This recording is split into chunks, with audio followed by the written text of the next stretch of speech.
বাঁশের কেল্লা ছায়াছবিটি ছিল সুধীর মুখার্জির নিজস্ব প্রযোজনার প্রোডাকশন সিন্ডিকেটের দ্বিতীয় ছবি। প্রথম ছবির নাম পাশের বাড়ি। হিন্দিতে ছবিটি অনেক দিন বাদে আবার চিত্রায়িত হয়েছিল পরশর নাম নিয়ে। সেটা অবশ্য সুধীর মুখার্জির প্রযোজনা বা পরিচালনায় নয়, সুধীর মুখার্জির একক পরিচালনায়। পাশের বাড়ি ছায়াছবিটিতে নবাগত নায়ক নায়িকা ছিলেন আজকে আমাদের মধ্যে যিনি এখনও আছেন, আরও থাকুন, ভালো থাকুন, বৃদ্ধা প্রতিভাময়ী অভিনেত্রী সাবিত্রী চট্টোপাধ্যায়। নায়ক ছিলেন প্রয়াত সত্য বন্দ্যোপাধ্যায়।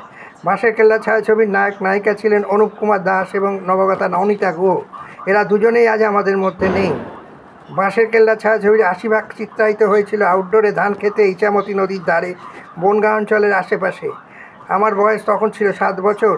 ইংরেজ সাহেবের গুলিতে আমার মৃত্যু, জমিদারের শোষণ, নীলচাষ নিয়ে কৃষক অসন্তোষ, সব কিছু মিলিয়ে শুরু হয়েছিল কৃষক বিদ্রোহ। অবশ্যই এই বিদ্রোহ ছিল হিন্দু, মুসলমান, খ্রিস্টান নির্বিশেষে, তিতুমিরের বীরত্বকে সামনে রেখে।